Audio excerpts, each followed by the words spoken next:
Phone silent कर लो।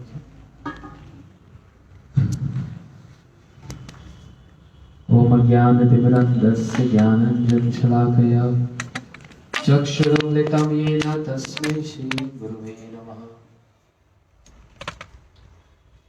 वाञ्छाकल्पतरुभ्यश्च कृपा सिन्धुभ्यैव च पतितानां पावनेभ्यो वैष्णवेभ्यो नमो नमः।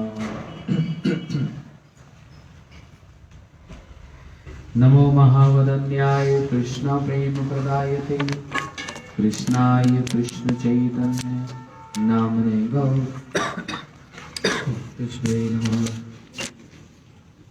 मेघमिदरं मम भूमि श्यामं समागमं तदयं राधे प्राप्तम् इतं नन्दनदेशतं प्रत्यधजकुञ्जं ध्रुवं राधा माधव जयन्ती योजन्ती रहे के दया। श्री कृष्ण चैतन्य प्रभु नित्यानंद श्री अद्वैत गदाधर शिवासादि गौर भक्तवृंद।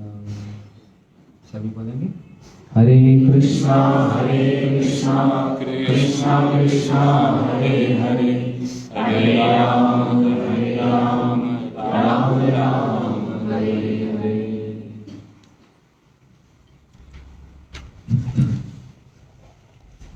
श्री राधा माधव गौड़िया मठ में आज भक्तों के उपस्थिति में श्री राधा माधव जी के चरण कमलों में विराजमान होते हुए हम लोग हमारे बड़े श्रेष्ठ एक आचार्य नित्य लीला प्रवेश ओम विष्णुपाद स्तोत्र श्री श्रीमद भक्ति वेदांत त्रिविक्रम गोस्वामी महाराज जी की तिथि मनाने हेतु यहाँ पर उपस्थित हुए हैं। आप में से फोन अपने बंद कर लीजिए। ये हमेशा के लिए याद रखा करो, जब भी कभी कथा में आया करें। ये एक साधारण सी एक बात है कि अपने फोन को साइलेंट रखना चाहिए।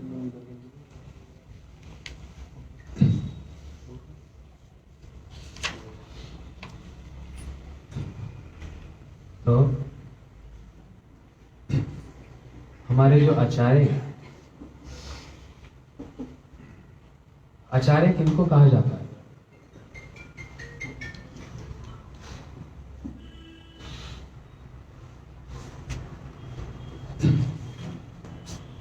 जो दीक्षा देते हैं, क्या वही गुरु हैं या उन्हीं को ही आचार्य कहा गया? जो मठ स्थापन करते हैं, क्या वही आचार्य हैं? क्या वही गुरु?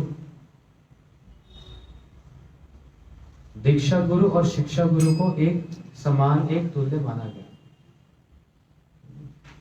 शिक्षा गुरु ते जानी कृष्ण स्वरूप, अंतर्यामी भक्त श्रेष्ठ कई दुर्लभ। श्री भक्ति वेदांत त्रिविक्रम गोस्वामी महाराज जी, मुझे नहीं लगता आप में से किसी ने उनको दर्शन किया होगा। किया? माया माता ने किया?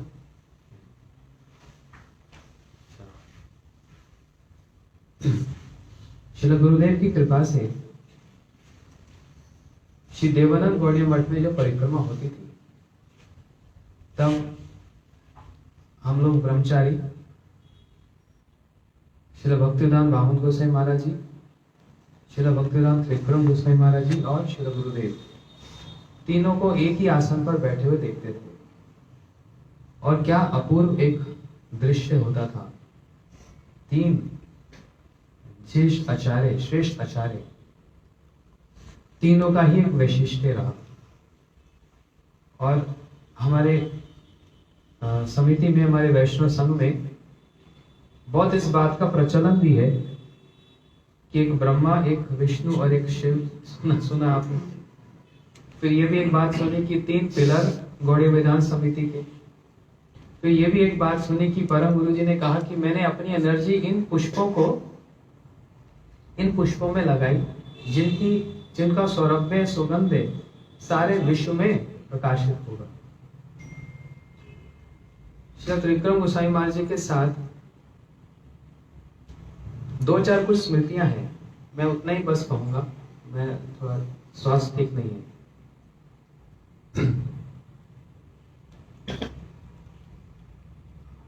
नवद्वीप परिक्रमा के समय में जब परिक्रमा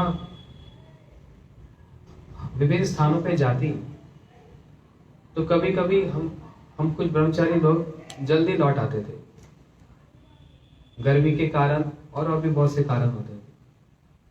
तो पूज्यपाद त्रिविक्रम गोसाई महाराज जी मंदिर का जो प्रकोष्ठ है उसके पीछे वाले, जब परिक्रमा मारे गए, पूज्यपाद त्रिविक्रम महाराज जी वहां पर विराजमान होते थे। उनकी एक आर्म चेयर होती थी, वहां बैठ जाते थे और उनके एक सेवक होते थे, वो पंखा करते थे। कभी कभी महाराज जी स्वयं ही पंखा करते थे।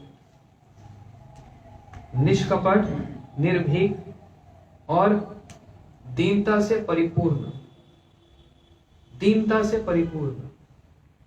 बड़े दीनहीन निष्किंचन वैष्णव स्वयं ही पंखा करते। उनका कपड़ा कितनी जगहों पर सिला हुआ मिलता था, धोती या उत्तरी या कुर्ता स्वयं ही उसको सिलते थे। उनकी भरभक ये चेष्टा रहती थी कि मैं कम से कम किसी से सेवा ग्रहण करूं। वृद्ध अवस्था थी, इसलिए सेवक से सेवा ग्रहण करते थे, लेकिन तब भी अधिकांश अपना कार्य स्वयं ही करते थे।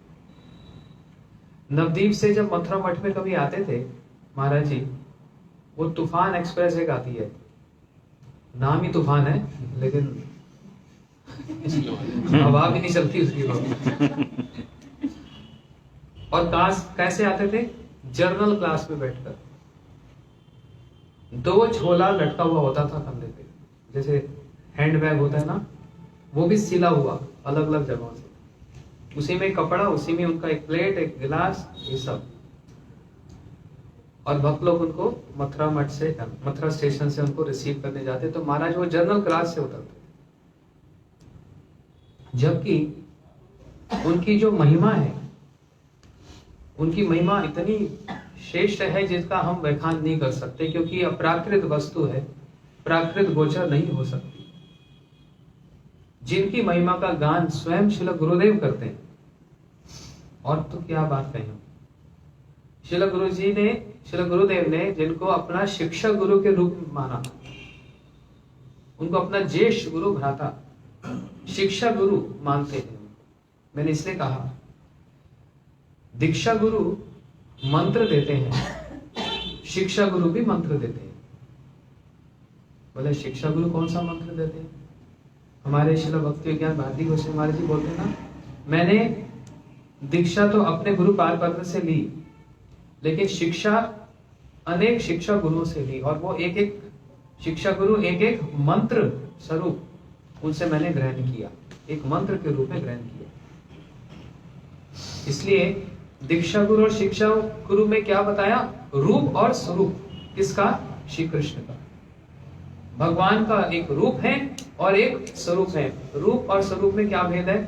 तारतम्य है, भेद नहीं। इसलिए महाराज जी कभी किसी का क्या बोले, बिना किसी संकोच के जो भी होता सब स्पष्ट रूप से कह देते। क्यों? जब एक गुरु का कार्य किया जाता है तो उसमें किसी का मन नहीं रखना पड़ता, बल्कि हृदय की जो ग्रंथि है उस ग्रंथि का वात्सल्य भाव से परिपूर्ण होते हुए उस ग्रंथि का छेदन किया जाता है। जिसको स्थूल बुद्धि वाला व्यक्ति, ग्रॉस बुद्धि वाला व्यक्ति समझ नहीं पाता, उनको लगता है कि ये मेरे दुश्मन है। लेकिन जब एक जिम्मेदारी, एक रिस्पॉन्सिबिलिटी ली जाती है तो उसमें एक कर्तव्य बन जाता है। मैंने एक ज्येष्ठ वैष्णव से श्रवण किया, यदि आपने कुछ त्रुटि देखी कहीं पर, आपका कर्तव्य है बोलना। वो माने ना माने वो उन पर है। यदि आपने नहीं बोला तो दोष आपके मस्तक पर आएगा, और वो पालन ना करें तो फिर उनकी जिम्मेदारी है। लेकिन एक होती है भक्त वत्सलता और एक होती है शिष्य वत्सलता। भगवान जैसे भक्त वत्सल हैं, गुरु जी भी शिष्य वत्सल होते हैं। इसलिए कर्तव्य बुद्धि से नहीं, प्रेम के कारण हृदय की ग्रंथि को छेदन करते हैं। श्रील त्रिविक्रम गोस्वामी महाराज जी के वैशिष्ट्य में ये देखा जाता, ततो दुसंगम सिज्जत सस्सु सजेत बुद्धिमान संत एव छिंदंती मनोव्यासम उक्तुहि। साधु अपने वाणी में एक खड़ग, एक तलवार रखता है। उसकी वाणी एक तलवार के समान लगती है, जो हमारे हृदय की जो ग्रंथियां हैं जन्म जन्म से, जिसको काटना हमारे लिए संभव नहीं है, वो उन्हीं के लिए संभव है, और वो ही उसका छेदन करते हैं, परंतु अधिकार भेद से। कौन कितना ग्रहण कर पाएगा, कौन कितना ऑपरेशन सहन कर पाएगा। गुरुजी भी ऐसा करते थे, कभी अन्वय, कभी व्यतिरेक, डायरेक्ट इनडायरेक्ट रूप में, कभी स्पष्ट रूप से और कभी इनडायरेक्ट रूप में भी गुरुजी बोलते थे। लेकिन पूज्यपाद त्रिविक्रम गोस्वामी महाराज जी स्पष्ट रूप से, तो इसलिए मैं वो बात भूल गया बीच में। परिक्रमा में जब आते थे तो महाराज जी स्वयं ही पंखा ऐसे कर रहे होते, और उनके यहाँ घड़ी होती थी, टाइम देखते थे, परिक्रमा आ गई तो सेवक ने इंगित कर दिया कि तुम पंखा करो। तो मैंने पंखा ले लिया, महाराज जी को पंखा कर रहा था। देखा, महाराज जी ने जिज्ञासा की और महाराज जी ने पूछा क्या परिचय, क्या नाम है? मैंने बोला कृष्ण कृपा। अच्छा, नारायण महाराज के शिष्य? मैंने बोला नहीं, मैंने अपने गुरु महाराज का नाम लिया, श्री श्रीमद भक्ति प्रमोद पुरी गोसाई महाराज। वो मेरा पहला उनके साथ आदान प्रदान था। पूज्यपाद त्रिविक्रम महाराज जी बोलने लगे, एकदम सुनकर गंभीर हुए, और 1 मिनट के बाद कुछ चिंतन करते हुए, और मैं उनका मुखमंडल देख रहा था, कुछ चिंतन करते हुए महाराज जी बोलने लगे, आपके गुरु महाराज, जब उन्होंने देखा मैं हिंदी में बोल रहा हूं तो महाराज जी भी हिंदी बोलने लगे, आपके गुरु महाराज हमारे गुरु महाराज के प्रति गुरु बुद्धि रखते थे। कहने का मतलब, आपके गुरु महाराज शिवपुरी महाराज हमारे गुरु महाराज श्री भक्ति प्रज्ञान केशव गोस्वामी महाराज के प्रति गुरु बुद्धि रखते थे। मैंने कहा महाराज जी, मैंने प्रणाम किया। तब उन्होंने आगे और कुछ कहा नहीं, बोलते बहुत अच्छा। लेकिन आते जाते जितने भी वहां पर यात्री अब आ रहे हैं, भक्त लोग आ रहे हैं, त्रिविक्रम महाराज जी का एक स्वभाव था सबसे बात करने का। ऐसे बुला लेते थे, इधर आओ, कहां से आए? महाराज जी पर प्रणाम। कहां से आए? अमेरिका से आए। अच्छा, किस लिए आए? बोलते नवदीप दर्शन करने। अच्छा, दर्शन हो गया? हाँ महाराज जी, बहुत अच्छे दर्शन हुए। इंग्लिश में बोल रहे थे और महाराज जी बहुत अच्छी फ्लुएंट इंग्लिश बोलते थे। बोलते दर्शन हो गया? हाँ। तो अब रहेंगे नवदीप? बोलते नहीं, हम तो परिक्रमा समाप्त हो जाएगी, हम चले जाएंगे। और उस समय महाराज जी जो बिगड़े, इंग्लिश में उन्होंने डांट लगाई, बोलते this is your darshan, you came to Navdeep Dham and you saying you going back to America, is this is your darshan. वो घबरा गया, मैंने क्या गलती कर दी, परिक्रमा में आया तो जाना ही पड़ेगा। किस भाव आवेश में बोल रहे हैं महाराज जी। जैसे श्री गौर किशोर बाबा जी महाराज बोल रहे हैं कि इतना धन कहां से आ गया कि तुमने नवदीप धाम में एक भूमि खरीद ली है,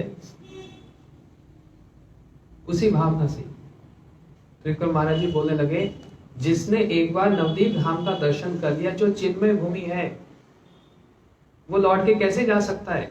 तुम्हारा दर्शन दर्शन नहीं है, ये अधूरा है, ये अधूरा है। जैसे श्री रूप गोस्वामी जी ने कहा ना, बंधु संग यदि तब रंग परिहास। एक बार श्री गोविंद जी को देख लो तो सब कुछ घर बार सब भूल जाता है कोई व्यक्ति। एक बार उनके साथ जो संयोग हो जाए तो सब भूल जाता है। तो बोले ये दर्शन नहीं है, जड़ीय नेत्रों से दर्शन किया है, श्रवण इंद्रियों से दर्शन करोगे वो दर्शन है, जड़ नेत्र से दर्शन नहीं।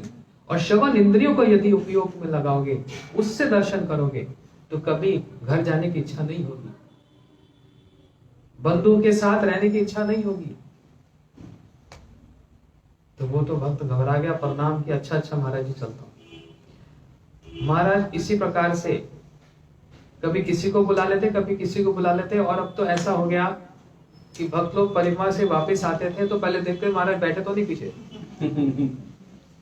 क्योंकि नियम है ठाकुर जी की परिक्रमा से आने के बाद ठाकुर जी की परिक्रमा करके तो अपने कक्ष में जाना चाहिए। लेकिन वो जब दूर से देखते अगर महाराज जी पीछे बैठे हैं तो परिक्रमा ही करते नहीं थे, सीधा अपने कमरे में भाग जाते। क्यों? महाराज जी की वाणी ऐसे। लेकिन ये वाणी क्या है?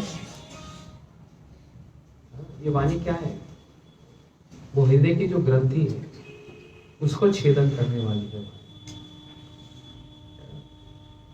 स्थापित करने वाली। और एक दर्शन करने का सौभाग्य मिला महाराज जी का। श्री नवदीप परिक्रमा में जब गोद्रुम द्वीप में श्रील भक्ति ठाकुर जी के स्थान पर गुरुदेव के अनुगत्य में परिक्रमा जब गई, गुरु जी ने श्री त्रिविक्रम गोस्वामी महाराज जी को माइक दिया कि अभी हमारे पूज्यपाद त्रिविक्रम महाराज जी कथा बोलेंगे। पूज्यपाद त्रिविक्रम महाराज जी मंगलाचरण किए और नमो भक्ति विनोदाय सच्चिदानंद नामने गौर शक्ति स्वरूपाय रूपानुगा वरायते, प्रणाम मंत्र कहा और इतना ही शब्द कहा। वो दृश्य मेरे को भूलता नहीं और मैं जब भी महाराज जी की तिथि होती है इसको जरूर उल्लेख करता हूं क्योंकि मेरी ये थोड़ी सी स्मृतियां हैं उनके साथ। महाराज जी कहने लगे, जिन महापुरुष के चरणों में हम लोग उपस्थित हुए हैं उनका अवदान यदि हम विचार करें, बस इतना ही बोला। उसके बाद महाराज जी के मुख से एक शब्द नहीं निकला। यही उनकी हरि कथा थी। एक होता है कथा बोलते बोलते क्रंदन कर लेना, मतलब अश्रु प्रवाहित होना, और एक होता है एक बालक की भांति जोर जोर से रोना। मुझे बात त्रिविक्रम महाराज जी विलाप करने लगे। वास्तव में जो हम सुनते हैं ग्रंथों में अश्रु की धारा बह रही है, ऐसे अश्रु की धारा बह रही है। मात्र भक्ति ठाकुर जी का स्थान का दर्शन किया, उनका दर्शन किया, परिक्रमा की, हमारे हृदय में कोई छाप नहीं आती। उनका अवदान, उनका वैशिष्ट्य के में हम विचार नहीं करते। लेकिन यदि विचार करेंगे तो पता लगेगा हमारे जीवन में उनका कितना बड़ा अवदान है, कितना बड़ा अवदान है श्री भक्ति ठाकुर जी का। पूरा गौड़िया मठ है क्या, गौड़िया इतिहास ये सब का कहां से उपलब्ध हुआ? इन महापुरुष की कृपा से। श्रील त्रिविक्रम गोस्वामी महाराज जी मात्र इतनी बात कहे, इन महापुरुष के अवदान का यदि विचार किया जाए, बस फूट फूट कर रोने लगे। 5 मिनट तक पूज्यपाद महाराज जी रोए रहे। बस यही उनकी हरि कथा है। यासा हरि कथो गीतम पुनाति भुवन त्रय, यही उनकी हरि कथा जिससे सबको पवित्र कर रहे हैं। यही दर्शन पवित्र करो, यही तुम्हारा गुण। ये ऐसा अपूर्व दर्शन गुरुजी बार बार श्री त्रिविक्रम महाराज जी के मुख की ओर देख रहे हैं। श्री त्रिविक्रम गोसाई महाराज जी के भाव को देखकर गुरुजी भी रह नहीं पाए और गुरुजी भी क्रंदन करने लगे। जितने सन्यासी लोग, ब्रह्मचारी, जितने यात्री, वो उसी हरि कथा को ही ग्रहण कर रहे हैं जो उनके मुख से और उनके नेत्रों से प्रवाहित हो रही है। और एक माताएं, प्रभु लोग सभी रो ही रहे हैं। बस सभी रो ही रहे हैं। 5 मिनट तक कुछ नहीं हो रहा वहां पर, एकदम साइलेंस। तब गुरुजी ने माइक लिया और कहा, अच्छा। फिर गुरुजी ने श्रील भक्ति ठाकुर जी की महिमा का गान किया और कहा, अब हम इनसे संध्या के समय में श्रवण करेंगे। गुरुदेव बतलाते कि पूज्यपाद त्रिविक्रम महाराज जी मेरे शिक्षा गुरु। मैं अपने गुरुदेव से डरता, लेकिन कभी कोई गलती करता तो त्रिविक्रम महाराज जी संभाल लेते। गुरुजी बताते कैसे। परम गुरु जी ने गुरुदेव को एक सेवा दी, जहां जहां हमारा प्रोग्राम होगा वहां स्लाइड शो होगा। तो एक दिन गुरुदेव भूल गए। अब मानो इतना बड़ा प्रोग्राम हो, स्लाइड शो भूल जाए, कोई प्रोजेक्टर लाना तो क्या हो। अब गुरुदेव गए त्रिविक्रम गोसाई महाराज जी के निकट, प्रार्थना की, अब क्या करूं। त्रिविक्रम महाराज जी ने कहा, मैं संभाल लूंगा। तो परम गुरु जी को त्रिविक्रम महाराज जी ने संभाल लिया। बोलते आज स्लाइड शो, बोलते नहीं, आज वर्षा होगी, इसलिए आपको हरि कथा जल्दी से समाप्त करनी पड़ेगी। भीग जाएंगे सब लोग, इधर उधर चले जाएंगे, अच्छा नहीं लगेगा। तो क्या करना चाहिए, परम गुरु जी ने पूछा। श्री त्रिविक्रम गोसाई महाराज जी ने कहा, आज सिर्फ हरि कथा ही बोलो, स्लाइड शो कल होगा। बोलते ठीक है। तो सिर्फ हरि कथा ही हुई। बाद में गुरु जी ने जाकर त्रिविक्रम महाराज जी को प्रणाम किया। आज आपने रक्षा कर ली, नहीं तो परम गुरु जी खूब डांट लगाते थे। इसलिए गुरु जी भाव, पूरे भाव से निसंकोच होकर कहते कि त्रिविक्रम महाराज जी मेरे शिक्षा गुरु, उन्होंने मुझको बहुत कुछ सिखाया, बहुत कुछ सिखाया। लेकिन गुरु जी के भक्त लोग त्रिविक्रम महाराज जी की महिमा को उतना अच्छे से समझ नहीं पाते थे, क्योंकि वो संबंध तत्व को, संबंध विचार को विशेष रूप से कथन कर कहते थे, संबंध को। इसलिए अगर आप कथा सुनेंगे, ये उस समय हम लोग रूप सनातन मठ में सुनते थे, गुरुजी किसी और एक वैशिष्टय का वर्णन करते हैं। श्रील वामन गोसाई महाराज जी अभिधेय का वर्णन करते और श्री त्रिविक्रम गोसाई महाराज जी हृदय की ग्रंथि को छेदन करते। मन में भोग है और चाहता है कृष्ण प्रेम, ऐसी कठोर वाणी होती थी। और बहुत बहुत ही कठोर होती थी। मैं तो अभी मतलब कह ही नहीं पा रहा हूं। घर में भोग की इच्छा रखते हो, मन में भोग की इच्छा रखते हैं और चाहते हैं गोपी प्रेम। इस प्रकार से गुरुदेव और श्री त्रिविक्रम गोसाई महाराज जी रूप सनातन मठ में वहां आसन पर बैठे, गुरुदेव की कथा हो रही है, भक्त लोग सब बैठे हैं, बड़े अच्छे अच्छे ब्रज के भाव सुन रहे हैं। गुरु जी कहने लगे, अच्छा अब त्रिविक्रम महाराज जी बोलेंगे, मैं अपने कक्ष में जा रहा हूं, मैं अधिक बैठ नहीं पाऊंगा। गुरुदेव उठकर गए और सारे भक्त गुरु जी के पीछे पीछे, ऊपर फर्स्ट फ्लोर में गुरु जी रहते थे, सेवा कुंज के साथ भजन कुटीर। त्रिविक्रम गोसाई महाराज जी के निकट वही 4-5 भक्त लोग बैठे हुए थे। त्रिविक्रम महाराज जी ने क्या कहा, जितनी गोपियां थी सब चली गई।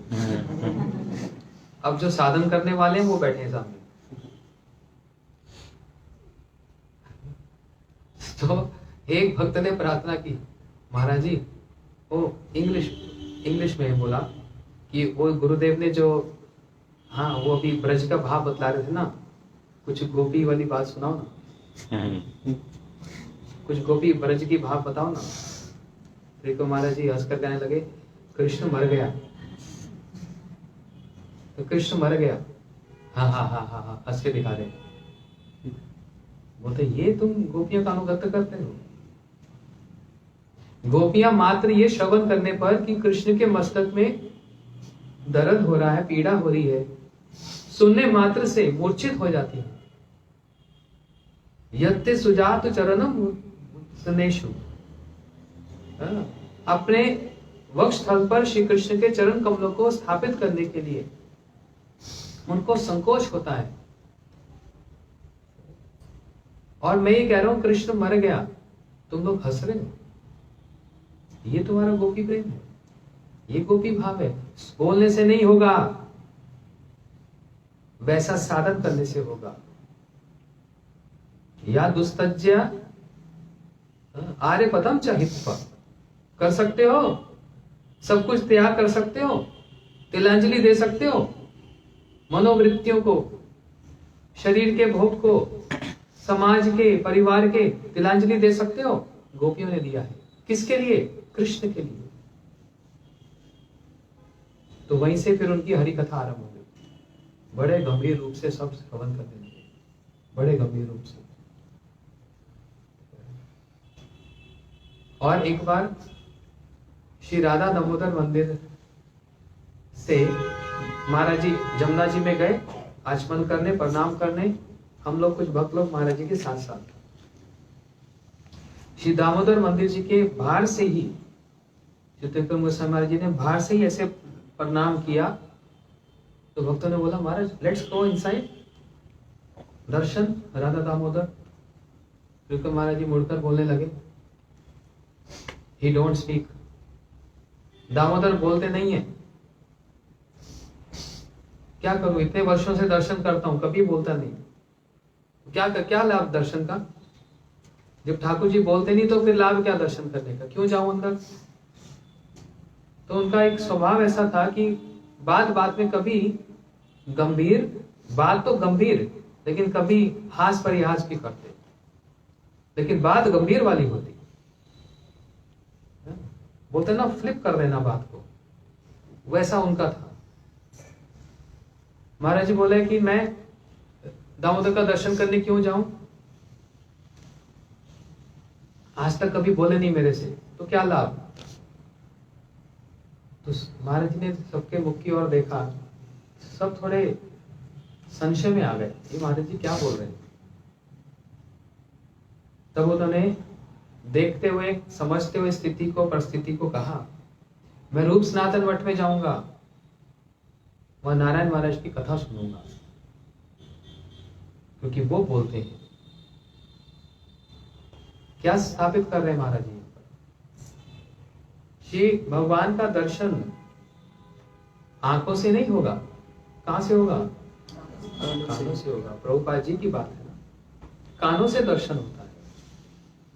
बोलते इससे तो मैं नारायण महाराज के पास जाऊंगा, गुरुदेव का नाम लेकर बोल रहे हैं, उनसे कथा श्रवण करूंगा, क्योंकि वो दर्शन होगा, उससे दर्शन होगा, नेत्रों से दर्शन नहीं होगा। बात तो ये स्थापित करना चाह रहे हैं। मगर वही फिर कुछ लोग नहीं समझ पाएंगे, तो ये सोचेंगे महाराज जी का ठाकुर जी के प्रति कोई श्रद्धा ही नहीं है, प्रणाम करने भी भीतर नहीं जा रहे। लेकिन कितने ऊंचे स्तर की बात को स्थापित कर रहे हैं कि भक्तों के निकट, आचार्य के निकट श्रवण करने से नेत्रों को वो योग्यता प्राप्त होती है कि वास्तव में वो दर्शन कर पाएंगे, क्योंकि उन नेत्रों में प्रेमांजन चूरित हो, वो योग्यता प्राप्त होगी। इस प्रकार से महाराज जी का बड़ा ही गंभीर स्वभाव भी, और हास परिहास भी करते, हास परिहास भी करते। ये कुछ 2-4 स्मृतियां, अधिक तो उनके साथ रहने का सहयोग नहीं मिला, लेकिन उनका एक विशेष एक स्वभाव था कि किसी से सेवा लेने से महाराज जी संकुचित होते थे, कम से कम सेवा। ये उनका अपना एक वैशिष्ट्य है, गुरु जी का अपना एक वैशिष्ट्य है, और श्रील वामन गोसाई महाराज जी का अपना एक वैशिष्ट्य है। हम जड़ इंद्रियों से, जड़ नेत्रों से देखकर कि हाँ वो ऐसे हैं तो वो अच्छे हैं, वो ऐसे हैं तो वो अच्छे नहीं हैं, जानते हो क्या करते हैं हम लोग? जो हमको अच्छा लगता है ना उस बात को ले लेते हैं, जो हमको पसंद है।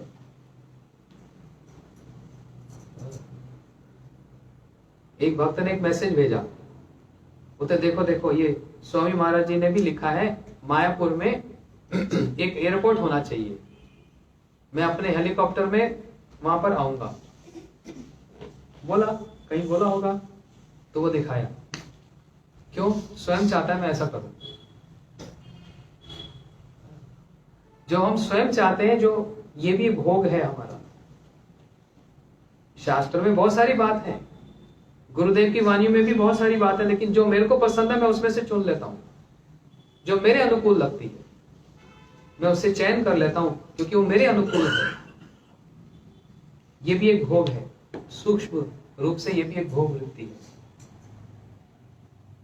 तो एक बात गुरु जी की ली तो दूसरी बात क्यों नहीं ली? नहीं, वो किसी और के लिए कही होगी, मेरे को तो ये अच्छी लगी, मेरे को तो ये अच्छी लगी, इसलिए तत्व दुसंगम उसिज्या। महाराज जी श्रील त्रिविक्रम गोसाई महाराज जी वो हृदय ग्रंथि को इस प्रकार से छेदन करते, दुसंग को, असत्संग को खंडित करते अपनी वाणी से। और श्रील महाराज जी ने, श्रील भक्ति विज्ञान भारती गोसाई महाराज जी ने एक कथा में उनकी महिमा पे एक और वर्णन किया। कहां पर? जगन्नाथपुरी धाम में, श्री टोटा गोपीनाथ जी मंदिर में, जहां पर महाराज जी कहने लगे, श्री त्रिविक्रम गोसाई महाराज जी कहने लगे, मैंने कितने समय तक परिक्रमा की, कोई लाभ हुआ नहीं। मैंने नीलाचल क्षेत्र धाम की कितनी बार परिक्रमा की, कोई लाभ हुआ नहीं। हम लोग क्या समझेंगे? ठीक ही कह रहे हैं, महाराज जी को विशेष लाभ हुआ नहीं।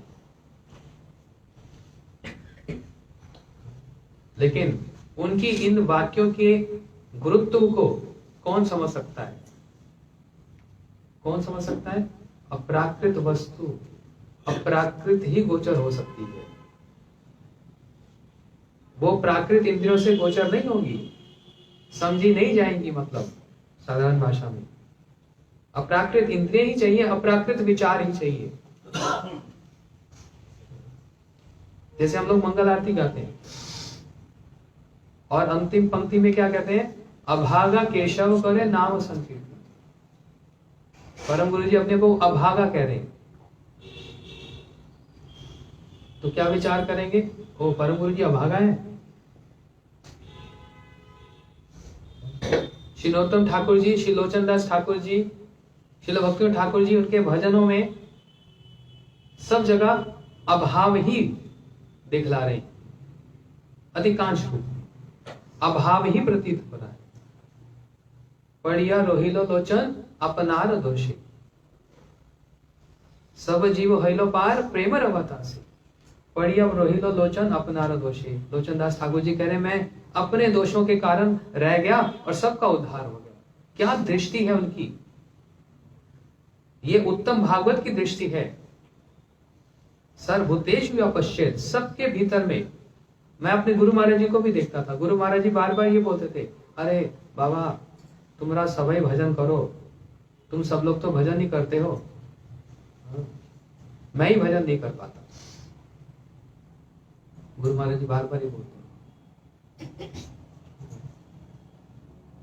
तो ऐसी बहुत सी बातें। चलो, तो नरोत्तम ठाकुर जी, लोचन दास ठाकुर जी, भक्ति ठाकुर जी,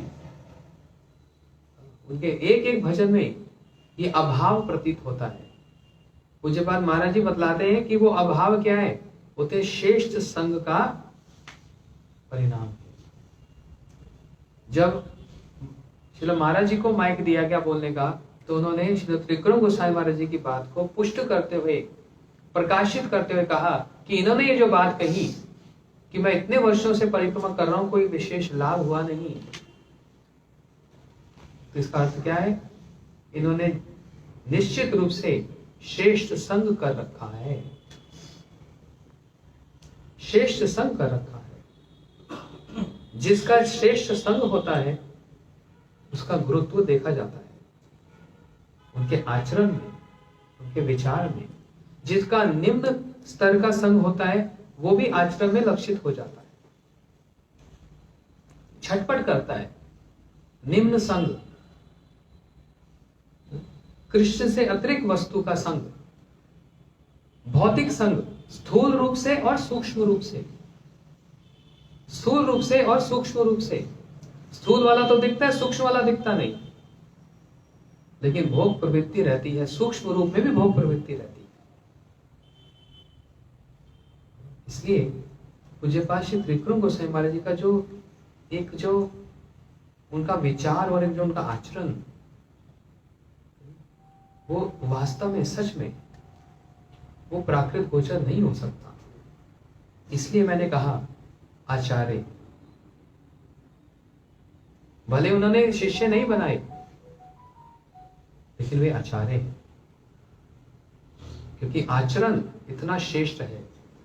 और महत् संग, श्रेष्ठ संग, वो लक्षित होता है उनके वाणी से और उनके स्वभाव से, श्रेष्ठ संग।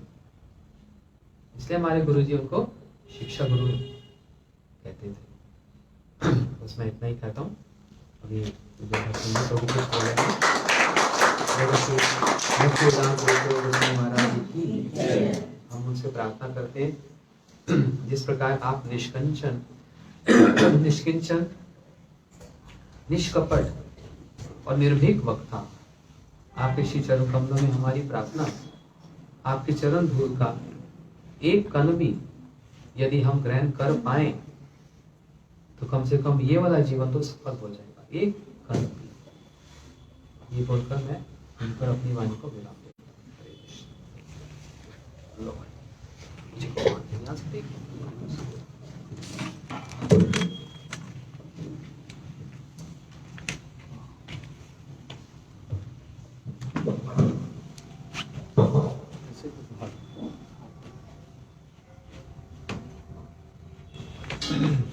गुरुवे गौरचंद्राय राधिकायै तदालय कृष्णाय कृष्ण भक्ताय तद्भक्ताय नमो नमः। नमो विष्णुपादाय श्रीरूप रघुनाथ पृष्ठाय भूतले श्रीमते भक्ति वेदांत नारायण गोस्वामी इति नामिने। नमो विष्णुपादाय कृष्ण पृष्ठाय भूतले श्रीमते भक्ति वेदांत त्रिविक्रम गोस्वामी इति नामिने। नमो विष्णुपादाय कृष्ण पृष्ठाय भूतले श्रीमते भक्ति वेदांत वामन गोस्वामी इति नामिने। नमो विष्णुपादाय आचार्य सिंह रूपिणे श्रीमद् भक्ति प्रज्ञान केशव गोस्वामी इति नामिने। नमो विष्णुपादाय कृष्ण पृष्ठाय भूतले श्रीमते भक्ति सिद्धांत सरस्वती इति नामिने। वाञ्छा कल्पतरुभ्यश्च कृपा सिन्धुभ्य एव च पतितानां पावनेभ्यो वैष्णवेभ्यो नमो नमः। नित्या जय रूप सनातन भट्ट रघुनाथ श्री जीव गोपाल भट्टदास रघुनाथे छय गोसाई करी चरण वंदन जाहिते विघ्ननाश अभिष्ट पुरण। नित्यानंद नमस्तुभ्यं प्रेमानंद प्रदायिने कलो कल्मषनाशाय श्री जानवापतये नमः। जय नवदीप नव प्रदीप प्रभाव पाषण्ड गजैक सिंह स्वनाम संख्या जप सूत्रधारी चैतन्य चंद्रो भगवन मुरारी। हे कृष्ण करुणा सिंधो दीन बंधो जगतपते गोपेश गोपिका कांत श्री राधा कांत नमोस्तुते। तप्त कांचन गौरांगी राधे वृंदावनेश्वरी वृषभानुसुते देवी प्रणमामि हरिप्रिये। भक्त्या विहीनापराध लक्ष्य क्षिप्ताश्च कामादि तरंग मध्ये कृपामयि त्वां शरणं प्रपन्ना वृंदे नुमस्ते चरणारविंदम्। श्री कृष्ण चैतन्य प्रभु नित्यानंद श्री अद्वैत गदाधर शिवासादि श्री गौर भक्त वृंदा। हरे कृष्णा कृष्णा कृष्णा हरे हरे, हरे राम राम राम हरे हरे। मैं सर्वप्रथम अपने परम आराध्यतम गुरुपाद पद जगत गुरु नित्य लीला प्रविष्टोम विष्णुपाद अष्टोत्तर शशि श्रीमद शिला भक्ति वेदांत नारायण गोस्वामी महाराज जी के श्री चरण कमलों में अनंत कोटि दंडवत प्रणाम ज्ञापन करता हूँ। तदनंतर नित्य लीला प्रविष्टोम विष्णुपाद अष्टोत्तर शशि श्रीमद शिला भक्ति विज्ञान भारती गोस्वामी महाराज जी के श्री चरणों में मेरा अनंत कोटि दंडवत प्रणाम। अभिन्न गुरुपाद पद्म नित्य लीला वरिष्ठों विष्णुपाद अष्टोत्तर शशि श्रीमद भक्ति वेदांत शिला त्रिविक्रम गोस्वामी महाराज एवं नित्य लीला वरिष्ठों विष्णुपाद अष्टोत्तर शशि श्रीमद भक्ति वेदांत शिला वामन गोस्वामी महाराज जी के श्री चरणों में मेरा अनंत कोटि दंडवत प्रणाम। समस्त रूपानुगुरु परंपरा के श्री चरणों में मेरा अनंत कोटि दंडवत प्रणाम। सपार्षद सपरिकर शिला प्रभुपाद भक्ति सिद्धांत सरस्वती गोस्वामी ठाकुर जय हुकुम। सपार्षद सपरिकर श्री गौर नित्यानंद प्रभु जय हुकुम। उपस्थित पूज्य पाद श्री भक्ति वेदांत सिद्धांति महाराज जी के चरणों में मेरा दंडवत प्रणाम। समागत गौर भक्त वृंद मात्र वृंद सबके चरणों में मेरा जथा योग्य दंडवत प्रणाम अभिनंदन। आज एक विशेष दिन है जिसके विषय में महाराज जी बहुत कुछ आप लोगों को बतला चुके हैं। हमारा भी इस विषय में कुछ कहना कर्तव्य है। आप लोगों से निवेदन है थोड़ा सा इस विषय को समझने की आप लोग चेष्टा करेंगे। आज हमारे गुरु जी के ज्येष्ठ गुरु भ्राता जो गुरु जी से 4 वर्ष पहले मठ में आ गए और गुरु जी से प्राय 6 वर्ष पहले जिन्होंने अपनी आविर्भाव लीला को प्रकाशित किया, आज उनका शुभ आविर्भाव है। आविर्भाव समझते हैं आप लोग? कुछ नए भक्त भी दिख रहे हैं, इसलिए हम सरल भाषा में भी बतला दें। आविर्भाव का अर्थ है आज के दिन उन्होंने जन्म लिया। आज के दिन वो इस जगत में प्रकट हुए। कैसे प्रकट हुए? कृष्ण ने जन्म लिया। कैसे जन्म लिया? सद्दो बहुआ प्राकृत शिशु, प्राकृत शिशु के समान जन्म लिया, किंतु प्राकृत शिशु नहीं है। इसलिए शास्त्र में वैष्णवों के विषय में भी कहा गया न जन्म कर्म बंधनम वैष्णवानांच विद्यते। वैष्णवों का जन्म कर्म बंधन नहीं है। फिर कहो फिर जन्म कर्म बंधन नहीं तो जन्म होता कैसे? भगवान ने गीता में कहा है जन्म कर्म चा में दिव्यम एवं यो वेत्ति तत्वता त्यक्त्वा देहम पुनर्जन्म नैति मामिति सुवर्जुना। मेरा जन्म और कर्म, मेरे भक्तों का भी जन्म और कर्म सब दिव्य है, और जो इस तत्व को जान लेता है वो नैति मामिति सुवर्जुना, मामिति वो मुझको प्राप्त करेगा।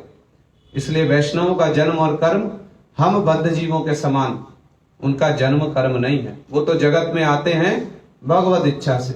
वृंदावन दास ठाकुर जी ने विचार बतलाया है अतएव वैष्णवेर जन्म कर्म नाई संगे आई से न संगे जाए न तथाई। वैष्णवों का जन्म कर्म नहीं है, वो तो भगवत इच्छा से जगत में आते हैं, भगवत इच्छा से जगत से चले जाते हैं। इसलिए आज बहुत विशेष एक दिन है। हमारे गुरु महाराज जी शिला भक्ति वेदांत नारायण गोस्वामी महाराज जी के ज्येष्ठ गुरु भ्राता, वो उनसे आयु में भी बड़े थे, प्राय 6 वर्ष। वर्ष 1915 में द्वादशी तिथि के दिन गौड़ मंडल में नवदीप के निकट में महाप्रभु जी की पदांकभूत भूमि है कालना। सुना है आप लोगों ने नाम? अंबिका कालना। अंबिका कालना के निकट में एक स्थान है गोवारा। वहां पर उनका वर्ष 1915 में उनका शुभ आविर्भाव हुआ, जिनका आज आविर्भाव साधारण भाषा में समझने के लिए हम कह देते जन्म दिवस, जिनका आज हम लोग मनाने के लिए यहाँ उपस्थित हुए। सदगोप वंश में उनका शुभ आविर्भाव हुआ। उनके पिताजी का नाम था श्री आशुतोष कुमार घोष और मैया का नाम था श्रीमती कात्यायनी देवी। बड़े तीव्र बुद्धिमान, बाल्यकाल से ही एक साधारण प्रवाद प्रचलित है ना, होनहार वीरवान के होते चिकने पास। बाल्यकाल से ही बड़े ही मेधावी बहुत सारे विषयों में। आज उनकी शुभ आविर्भाव तिथि है, किंतु उनके विषय में, उनकी महिमा के विषय में कुछ कहने से पूर्व हमारा कुछ वक्तव्य है, कुछ हम कहना चाहते हैं जिसको हमको समझना बड़ा आवश्यक है, जिसको हमारे महाराज जी ने भी कुछ कुछ स्पर्श किया। हम किनका शुभ आविर्भाव मना रहे हैं? एक साधु, एक वैष्णव का। वैष्णव का ही तो शुभ आविर्भाव मना रहे हैं ना आज। क्यों मना रहे हैं? शास्त्र में कहा गया, समझना बात को ध्यान से। प्रसाद देने से पहले हम पूछ लेंगे आपको कितना समझ में आया। जिसको जितना समझ में आए उसको उसी परिमाण में प्रसाद देंगे, ठीक है। तो समझना बात को ध्यान से, हैं? ये गंभीरता पूर्वक कह रहे हैं, समझना बात को ध्यान से। हम वैष्णव का आविर्भाव मना रहे हैं, हम किसी साधु का आविर्भाव मनाने के लिए आज यहाँ पर उपस्थित हुए हैं। तो साधु किसको कहेंगे? सर्वप्रथम तो ये समझना आवश्यक है, साधु किसको कहते हैं। भगवान कपिल देव ने श्रीमद् भागवत में, भगवान कृष्ण ने भी एकादश द्वादश स्कंद में साधु किसको कहते हैं, वैष्णव किसको कहते हैं, ये समझना बड़ा आवश्यक है, बड़ा आवश्यक। नहीं तो इन तिथियों के प्रति भी हमारी रतिमति जैसी होनी चाहिए वैसी नहीं होगी। क्यों नहीं हमारी भावना जुड़ती है? क्योंकि हमको अनुभव नहीं है, कुछ जानकारी नहीं है वास्तव में साधु कहते किसको हैं। भगवान कपिल देव उन्होंने बतलाया साधु के लक्षण क्या है। हम भगवान कपिल देव से ही आरंभ कर लेते हैं। उन्होंने क्या बतलाया भागवत में?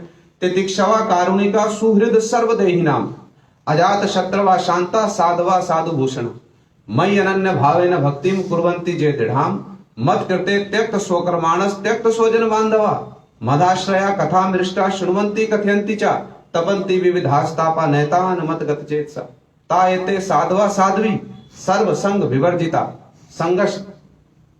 ये सब जो गुण बतलाए गए उसमें भगवान कपिल देव, इसमें से तो बड़ा विस्तार है। एक दो बात हम कहना चाहते हैं। भगवान अपने मुख से क्या कहते हैं? मत कृते त्यक्त स्वकर्माणस त्यक्त स्वजन बांधवा। समझना बात को ध्यान से, ध्यान नहीं देंगे, कान मन नहीं देंगे तो समझ में नहीं आएगी। भगवान कपिल देव कहते मेरा भक्त मत कृते, मेरे उद्देश्य से त्यक्त स्वजन बांधवा, वो अपने स्वजन बांधवों को छोड़ देता है, उनका त्याग कर देता है। तो महाप्रभु जी के एक भक्त थे श्रीवास पंडित जी, वो तो अपने परिवार के साथ में रहते थे, उन्होंने तो अपने बांधवों को नहीं छोड़ा। तो वो भक्त मानेंगे उनको? नहीं मानेंगे। साधु मानेंगे कि नहीं मानेंगे? मानेंगे या नहीं मानेंगे? महाप्रभु जी के भक्त थे शिवानंद सेन जी, उनके 3 पुत्र थे, पत्नी थी, पूरा परिवार था। उनको साधु मानेंगे कि नहीं मानेंगे? तो भगवान का अर्थ, फिर तो भगवान की बात मिथ्या सिद्ध हो जाएगी। भगवान तो कहते मत कृते त्यक्त स्वकर्माणस त्यक्त स्वजन बांधवा, वो तो मेरे उद्देश्य से अपने बंधु बांधवों को छोड़ देता है। तो इन्होंने तो नहीं छोड़ा, ये तो परिवार के साथ में रहते हैं। किंतु भगवान जिस वस्तु को छोड़ने के लिए कह रहे हैं वो क्या है? श्रीवास पंडित जी के घर में नाम संकीर्तन हो रहा है और उनके पुत्र की, छोटा पुत्र, उसकी मृत्यु हो गई। तो अभी पुत्र की मृत्यु हो गई तो श्रीवास पंडित जी को रोना चाहिए, तो क्रंदन करना चाहिए, तो किंतु उन्होंने क्या किया? महाप्रभु जी का संकीर्तन चल रहा है, घर के भीतर पुत्र मर गया। तो श्रीवास पंडित जी भीतर जाकर क्या कहते हैं? अपनी पत्नी और उनकी बहन, जो सब पूरा परिवार से क्या बोला उन्होंने? कलरव सुनी यदि प्रभु भाई पाए तबे आमी गंगा प्रवेशी मु सर्वथाय। पुत्र मर गया, मरने दो। तुम जिस प्रकार से क्रंदन कर रहे हो, तुम्हारे क्रंदन को सुनकर अगर मेरे प्रभु का जो कीर्तन में सुख हो रहा है वो भंग हो गया, मैं भी जाके गंगा जी में कूद जाऊंगा। तो दुख हुआ उनको पुत्र के मरने का। तो फिर उनको साधु मानेंगे कि नहीं मानेंगे? भगवान कपिल देव जी जो व्याख्या कर रहे हैं साधुता की, मानेंगे कि नहीं मानेंगे? वो परिवार के साथ हैं, किंतु जैसे अभी कहा ना, जन्म कर्म बंधनम, उनका परिवार नहीं है। शिवानंद सेन जी, उनके 3 पुत्र हैं, वो सब भक्तों को लेकर के जा रहे जगन्नाथपुरी, प्रत्येक वर्ष जाते थे। और क्या हुआ? मार्ग में एक जगह, एक स्थान पर सभी भक्तों लोग रुक गए। नित्यानंद प्रभु जी भी उस वर्ष गए, और नित्यानंद प्रभु जी तो बलदेव जी हैं, उनको तो भूख लग गई है। किंतु शिवानंद सेन जी, घाटी पार करानी होती है ना, सबको पार करा देंगे, उसके बाद में जाएंगे। चुंगी देनी पड़ती है ना, टैक्स देना पड़ता है। तो देरी से आए, उनको विलंब हो गया। तो नित्यानंद प्रभु जी भूख से, नित्यानंद प्रभु भूखे व्याकुल होइया, शिवानंदे गाली पाड़े वासा ना पाइया। नित्यानंद प्रभु जी क्या कर रहे हैं? शिवानंद जी को गाली दे रहे हैं। क्या गाली दे रहे हैं?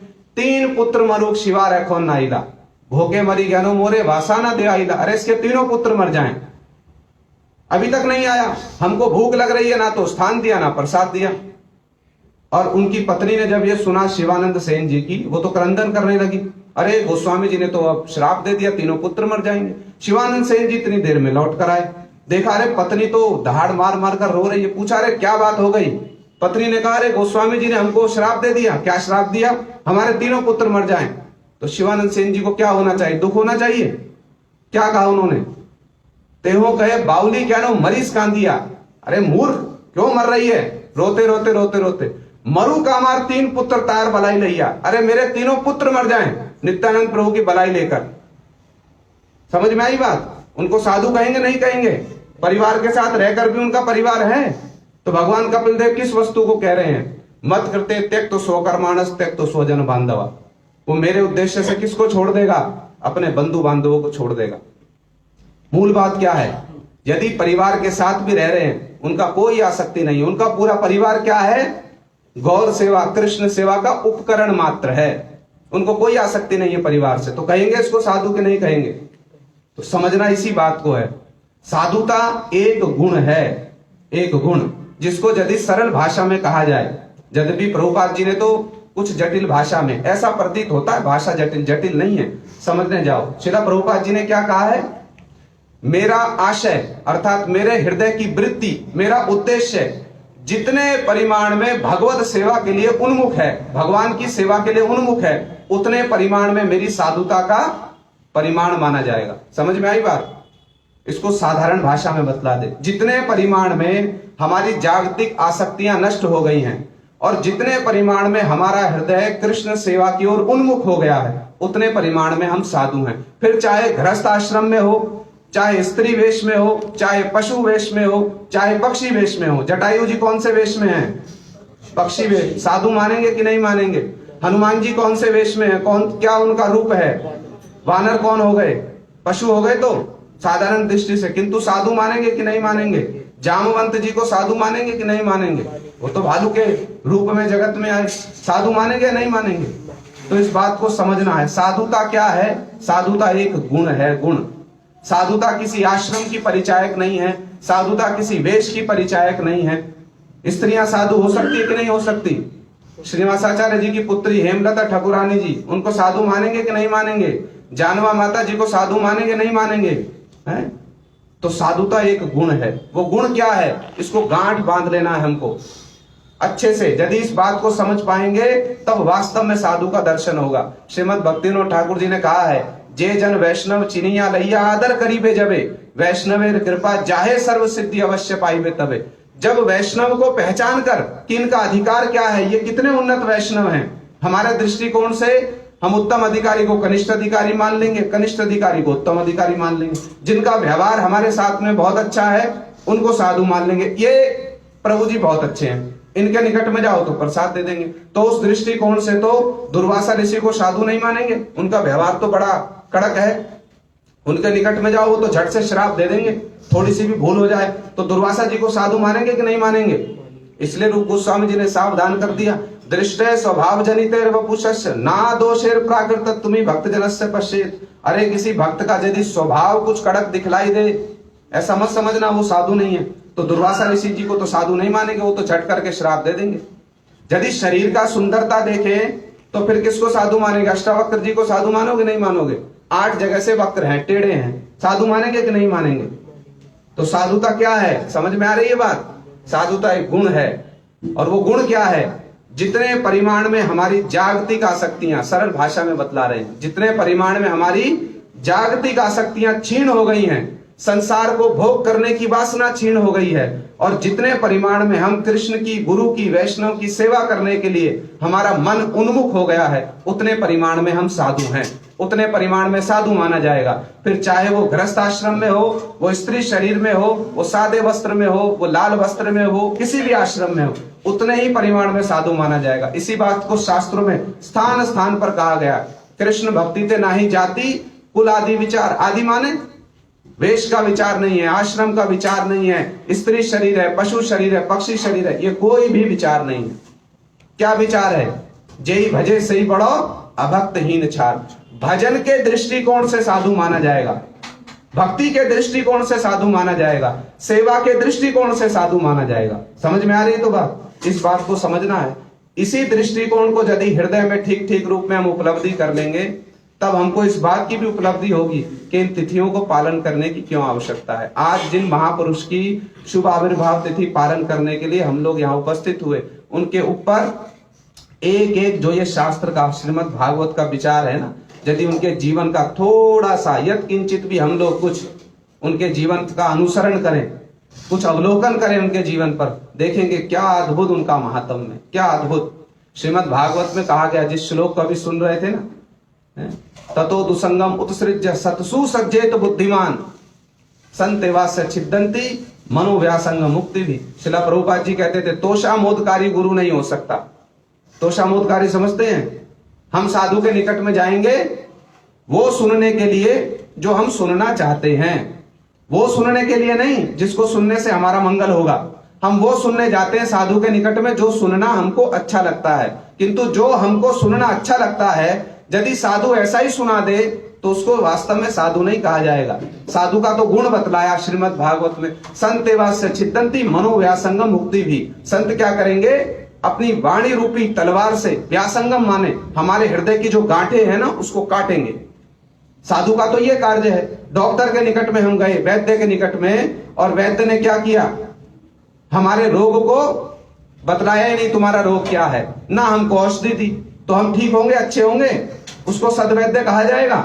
सदवैद्य नहीं कहा जाएगा। तो महाराज जी का यही आदर्श था। वो श्रीमद् भागवत के इस श्लोक के इस विचार के क्या थे? मूर्तिमान विग्रह, मूर्तिमान विग्रह। संतेवास्य छिद्दंती मनोव्यासंगम उक्ति भी। निरपेक्षता उनका भजन आदर्श था। शिला प्रभुपाद जी ने कहा इस बात को, निरपेक्ष। श्रीमन महाप्रभु जी ने कहा है निरपेक्ष ना होइले धर्म ना जाए रक्षण। निरपेक्ष हुए बिना धर्म की रक्षा नहीं की जा सकती। यदि कुछ अपेक्षा होगी ना तो धर्म की रक्षा नहीं की जा सकती। इसलिए धर्म की रक्षा करने के लिए तो निरपेक्ष होना बड़ा आवश्यक है।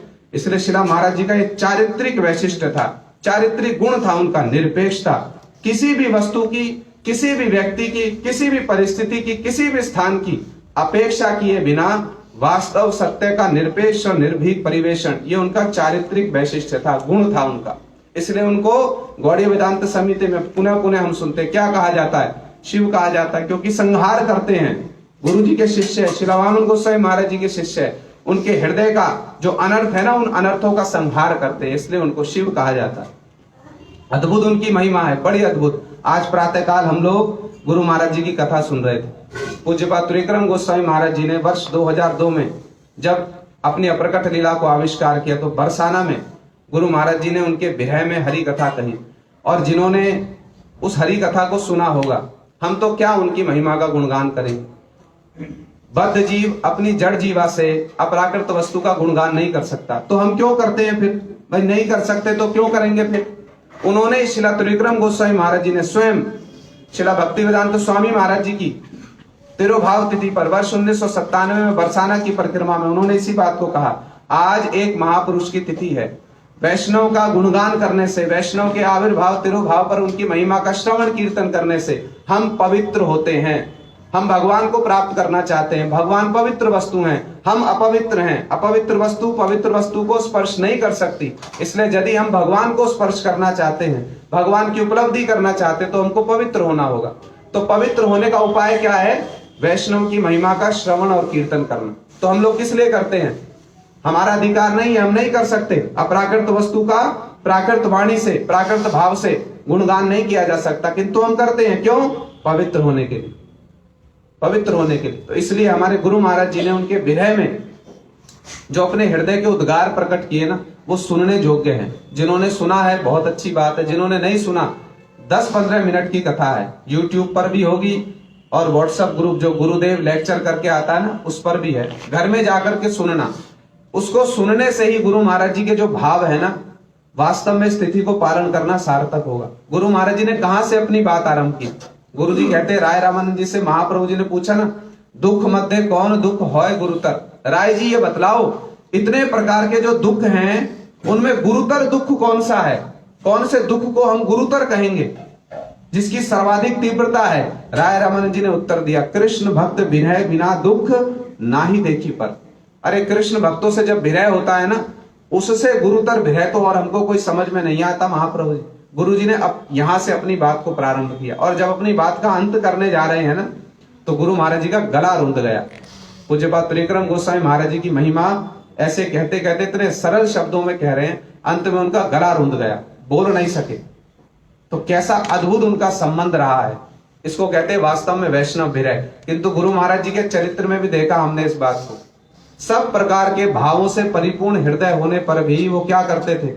जब महाप्रभु जी ने संन्यास लिया ना, तो चैतन्य भागवत में वर्णन आया, चैतन्य चरितामृत और चैतन्य भागवत में, कुछ कुछ भिन्न प्रकार का वर्णन है, किंतु उसको भिन्न नहीं समझना चाहिए। चैतन्य भागवत में क्या वर्णन आया, महाप्रभु जी ने नित्यानंद प्रभु जी को भेजा स्वयं, जाओ नवदीप से सबको बुला लाओ। तो जब नित्यानंद प्रभु जी नवदीप पहुंचे ना, तो महाप्रभु जी के घर में प्रवेश करने से पहले इतनी उनकी विरह में अवस्था हो रही है। महाप्रभु जी ने संन्यास ले लिया, केश मुंडन कर लिया, शिखा सूत्र धारण कर लिया, अब तो चले जाएंगे, घर में नहीं आएंगे। तो नित्यानंद प्रभु जी इतने विकल हो रहे भाव में, किसी स्थान पर तो मूर्छित हो जाते रोते रोते, किसी स्थान पर गंगा जी के तट पर बैठकर खूब क्रंदन करते हैं और अपने भावों को बड़ा कठिनाई से संवरण कर रहे हैं। किंतु अभी उनको तो सब भक्तों को लेकर आना है, शची मैया को भी लेकर आना है, श्रीवास पंडित जी को लाना है, गदाधर पंडित जी सबको लाना है। गदाधर पंडित जी तो साथ में ही थे, श्रीवास पंडित जी को लाना है। तो उन्होंने क्या किया, नित्यानंद प्रभु जी ने खूब विचार करके अपने भावों को संवरण कर लिया कि यदि हम ही क्रंदन करेंगे तो शची मैया कैसे प्राण धारण करेगी। तो उन्होंने क्या किया, अपने भावों का संवरण कर लिया और अपने भावों का संवरण करके फिर शची मैया के निकट पहुंचे और उनको लेकर के आए। तो गुरु महाराज जी का भी देखा ऐसा ही चरित्र, सब प्रकार के विरह में भावों से उनका हृदय परिपूर्ण होने पर भी अपने भावों को संवरण कर लिया करते थे। किंतु किसी किसी स्थान पर क्या होता था, किसी किसी स्थान पर उनके भाव भी संपूर्ण रूप में छलक करके उनके हृदय की वृत्ति का परिचय देते। जैसे उद्धव क्यारी की कथा सुने, पुरानी कथा है, प्राचीन कथा, अश्रुओं से परिपूरित हो जाते थे। उद्धव जी और ब्रज गोपियों का, राधा जी के भावों का वर्णन करते करते, तो गुरु महाराज जी उनकी महिमा का गुणगान करते करते उनका कंठ अवरुद्ध हो गया और कथा नहीं कह सके। इसी से ही हम अनुमान लगा सकते हैं क्या उनकी महिमा होगी। हमारे परम गुरु जी शिला नरहरि सेवा विग्रह प्रभु जी के विरह में जिस प्रकार के उद्गार प्रकाशित करते, जैसा क्रंदन करते उनके विषय में, हम में से तो कितनों ने उनका नाम भी नहीं सुना होगा। शिला नरहरि सेवा विग्रह प्रभु जी का सुना है नाम, किंतु परम गुरु जी जब उनके लिए क्रंदन कर रहे हैं, उनको अपने पर जीवन का कांडारी बतला रहे हैं, तो इससे हमको कुछ अनुमान होता है ना कैसी उनकी महिमा होगी श्री नरहरि सेवा विग्रह प्रभु जी की। परम गुरु जी यहां तक कह रहे हैं आपके निकट में रहकर हमको कभी ऐसा अनुभव नहीं होता था कि हम चैतन्य मठ से दूर में रह रहे हैं, तो क्या उनकी महिमा होगी। तो जब गुरु महाराज जी स्वयं अपने मुख से इस बात को कह रहे हैं कि पूज्यपाद त्रिविक्रम महाराज जी मेरे शिक्षा गुरु थे। गुरु जी कहते जब मैं मठ में आया उन्होंने मुझको सिखलाया कि भिक्षा कैसे की जाती है, कीर्तन कैसे किया जाता है, उन्होंने मुझको सिखलाया, वो मेरे शिक्षा गुरु हैं। और जब गुरु महाराज जी अपने मुख से कहते परम गुरु जी प्रकट हो गए, तो एक प्रकार से उनका स्थान मेरे हृदय में पूज्यपाद त्रिविक्रम गोस्वामी महाराज जी ने लिया। कितनी उन्नत बात है, कितनी उन्नत बात, और कैसा आपस में इनका संबंध है। ये भी वैष्णव जगत में आदर्श स्थानीय है, कहीं नहीं मिलेगा इतिहास में सुनने को। पूज्यपाद त्रिविक्रम गोस्वामी महाराज जी की तिरुभाव तिथि के दिन श्री वामन गोस्वामी महाराज जी प्रकट हुए। श्री वामन गोस्वामी महाराज जी के आविर्भाव तिथि के दिन गुरु जी ने अपनी प्रकट लीला प्रकाशित की। ऐसा सुनने को मिलेगा कहीं। ये सब बड़े ही आंतरिक संबंध का परिचय, कुछ दिग्दर्शन मात्र है। गुरु महाराज जी जिस प्रकार से उनकी महिमा कह रहे हैं, और उनका बड़ा विशेष वैशिष्ट था, बड़ा विशेष वैशिष्ट। उनके जीवन के तो अनेकों पक्ष हैं, अनेकों पक्ष। एक और तो जहां बड़े वेदांतिक थे, बड़े वेदांतिक, बड़े धुरंधर, श्रीमद् भागवत का 11 स्कंद, इस पर प्राय ही चर्चा किया करते थे। जीव की भोग वृत्ति पर प्रहार करते थे, प्रहार, बड़े ही कठोर शब्दों में। किंतु वास्तव में उनके कठोर शब्द कठोर नहीं थे, उनके शब्द वास्तव में क्या थे, जैसा परम गुरु जी प्रभुपाद जी के लिए कहते हैं ना, प्रभुपाद जी ने रोगी के रोग को किसी प्रकार की फर्स्ट एड नहीं देकर डायरेक्ट ऑपरेशन किया है।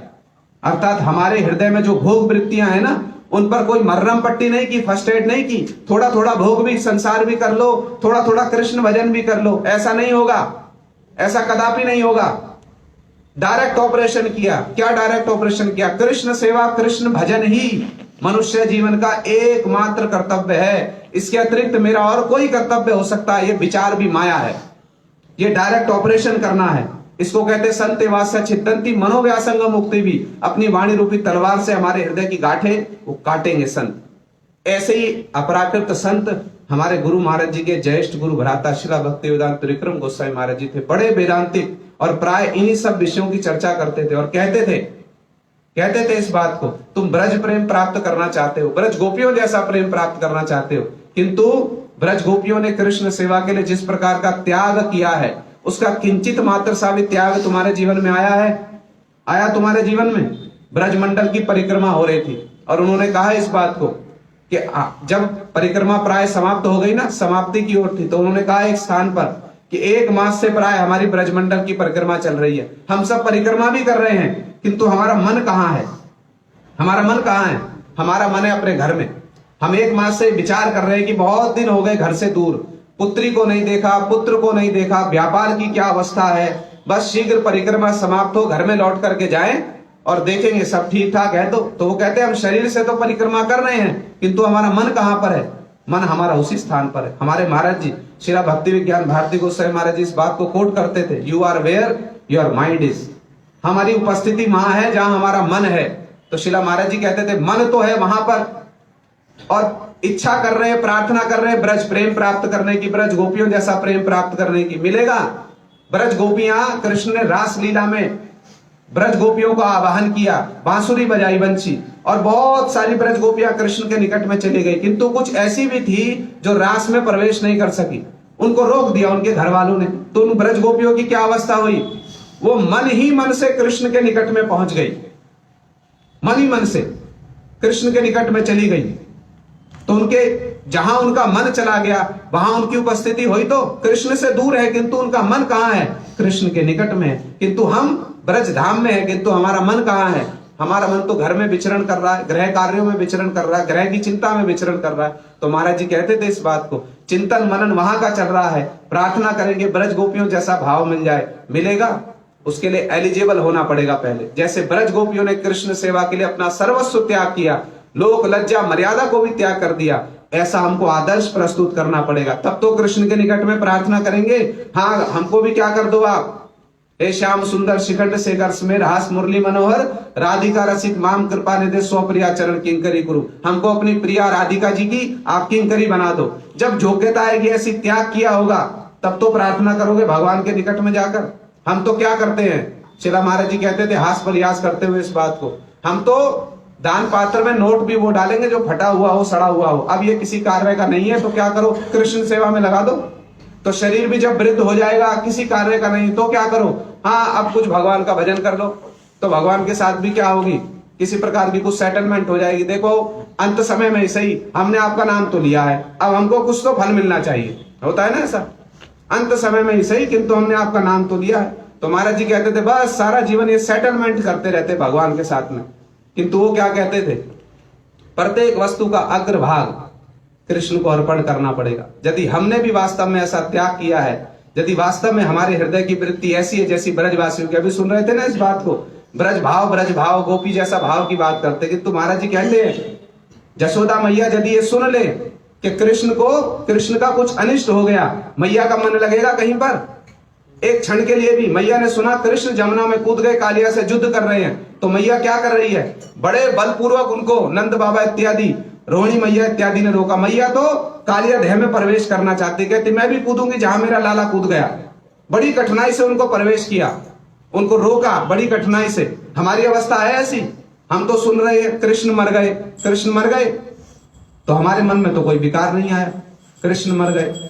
अरे कृष्ण को तो हमने देखा नहीं, गुरु महाराज जी को तो हमने देखा, अंततः इन नेत्रों से तो देखा, गुरु महाराज जी चले गए। हमको विरह होता है गुरु जी से, होता है विरह, क्रंदन करते हैं कभी एकांत में बैठकर गुरु जी के लिए। अभी सुन रहे थे महाराज जी के चित्त की वृत्ति, श्लोक उच्चारण किया श्रीमद भक्ति विनोद ठाकुर जी का प्रणाम मंत्र, और वो कुछ भी हरि कथा नहीं कह सके, नेत्रों से झरझर अश्रु प्रवाहित होने लगे। क्यों?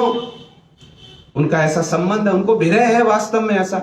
और महाराज जी का ये पक्ष है, एक और तो हम सुनते हैं बड़े ही क्या थे, बड़े कड़क स्वभाव के थे, किंतु उनका एक दूसरा भी पक्ष है, वो चैतन्य चरितामृत पढ़ते हुए क्रंदन किया करते थे एकांत में। ऐसा भी हमने सुना है ज्येष्ठ वैष्णव के मुख से, चैतन्य चरितामृत पढ़ते श्रीमती राधिका जी के भावों का जब वो पठन पाठन करते तो एकांत में बैठकर वो खूब क्रंदन किया करते, अपने गुरु महाराज जी की महिमा कहते समय बड़ा क्रंदन किया करते। तो ये संतों का, वैष्णव का स्वभाव है, वज्रादपि कठोराणी मृदुनी कुसुमादपि, उनका हृदय तो कुसुम पुष्प के समान कोमल होता है। तो महाराज जी के जीवन का ये एक पक्ष है, किंतु उनके जीवन के बहुत सारे पक्ष ऐसे हैं जिन पर हमको विचार करना, हमको समझना आवश्यक है। श्रीला प्रभुपाद जी ने एक कीर्तन लिखा है वैष्णव के, वैष्णव कौन है वास्तव में, हमने पहले भी सुना इस बात को, वैष्णव कौन है वास्तव में, प्रभुपाद जी ने परिभाषा दी है उसमें।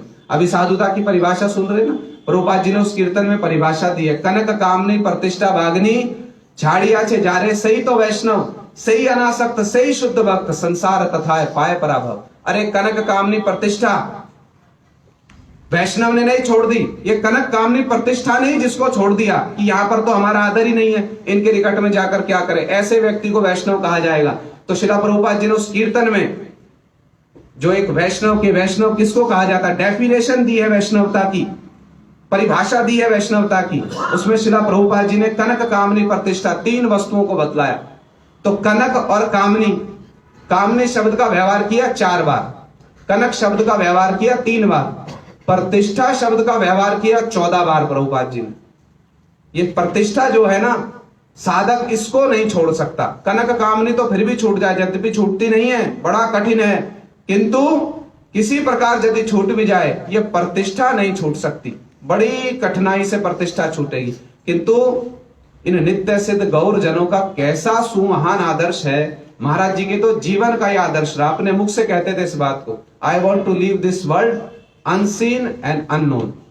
मैं इस जगत को छोड़ना चाहता हूं, कैसे, अनसीन एंड अननोन। हमारे गुरु महाराज जी उनके विषय में कहते थे वो सब प्रकार से योग्य थे, जूता सिलाई से लेकर चंडी पाठ तक सब कुछ जानते थे।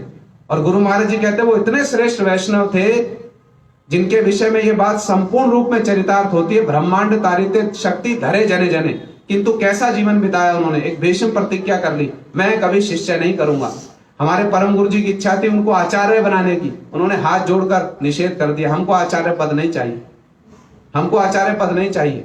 उनके मन का विचार था, I want to leave, I want to die. इस बात को प्राय कहते थे, अनसीन एंड अननोन।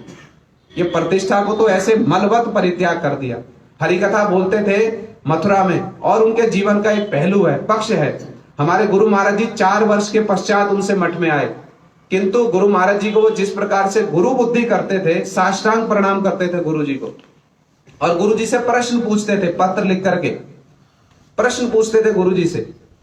और गुरु जी के प्रति जैसी उनकी भावना थी, अपने मुख से कहते थे। गुरु जी कहते थे कि वो हमको पुनः पुनः इस बात को कहते थे, महाराज जी जिस प्रकार से आप गुरुदेव की सेवा कर रहे हैं, हम नहीं कर सके गुरुदेव की सेवा।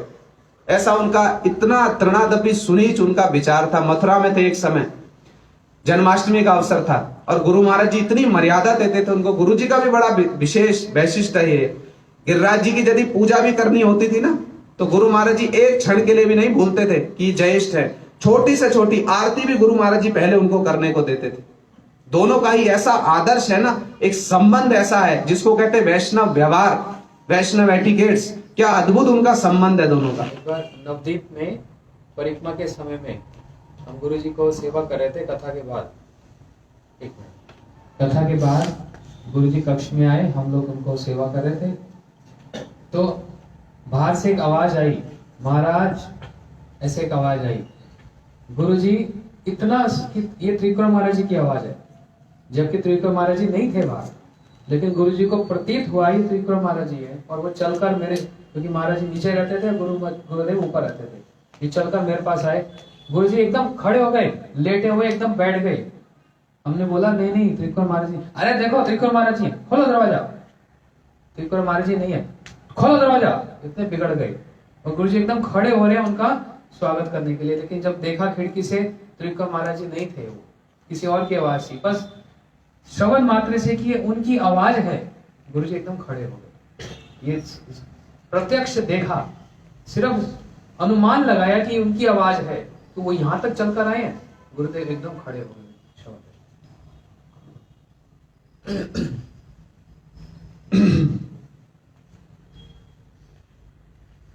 तो हम लोग सुन रहे थे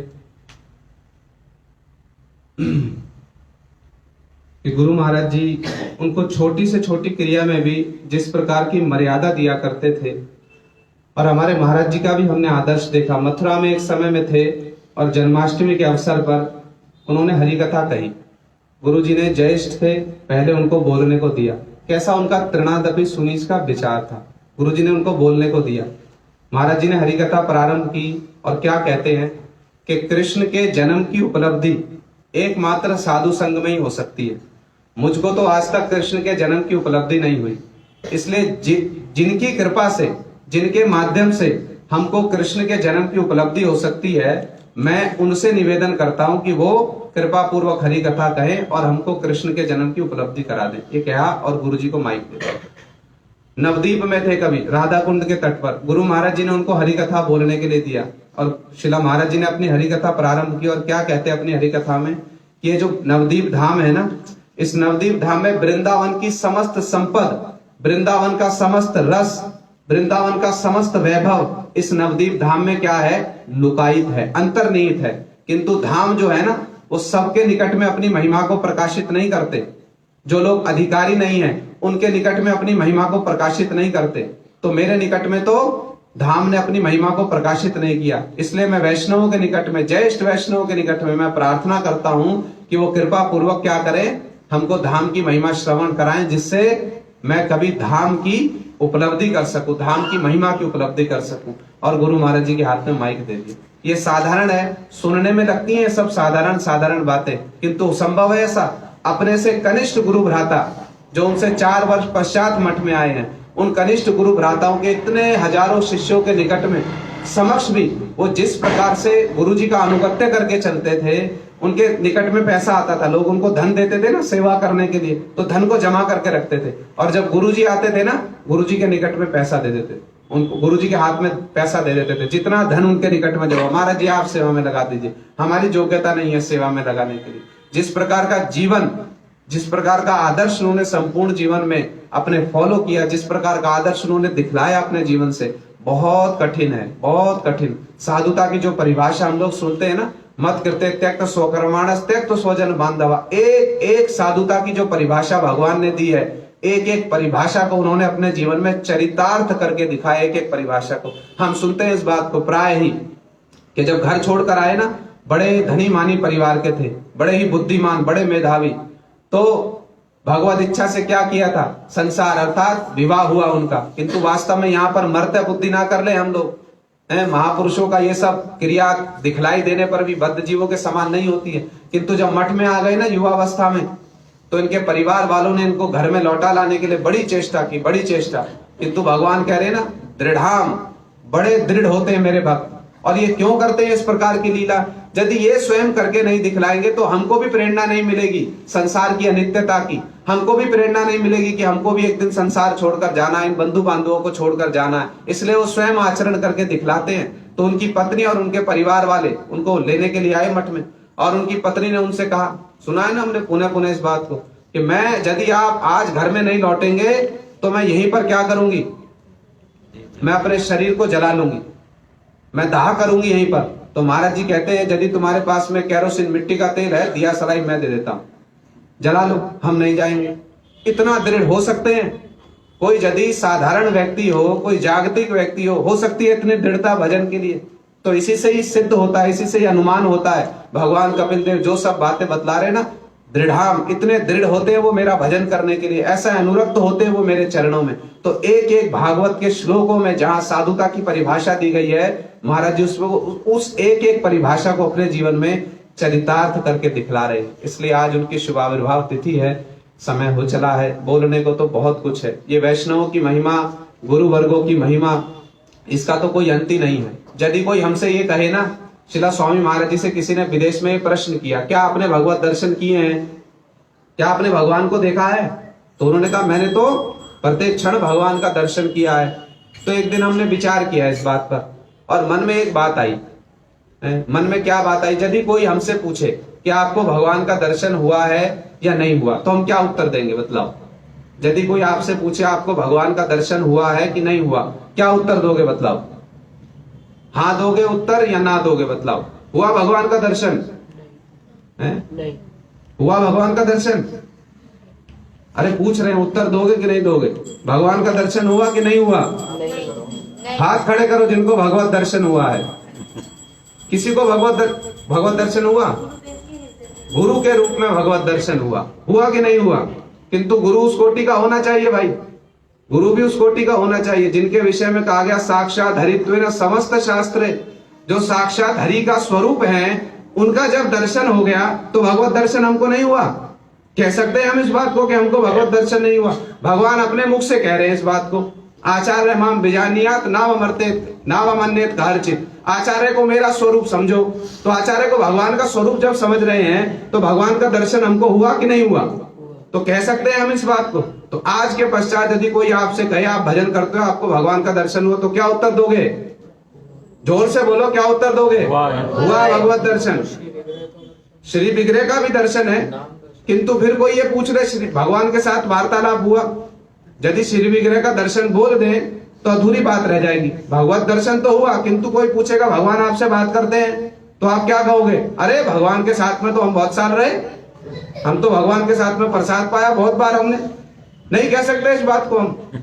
सिद्धांत की बात है, कोई खंडन कर सकता है इस बात को? कोई खंडन करे तो हमारे निकट में ले आना। कोई खंडन करेगा इस बात का? अरे भगवान के साथ में हमने कितनी बार प्रसाद पाया, भगवान के साथ में हमने हास प्रयास किया। हाँ, सेव्य हरि के साथ में हमने, सेवक हरि के साथ में हमने क्या किया, कितना दर्शन हुआ, कितना वार्तालाप हुआ। तो अंततः इस बात को कह तो सकते हैं। अनुभूति की बात पर था क्या, उपलब्धि की बात पर था क्या, किंतु भगवत दर्शन तो हुआ।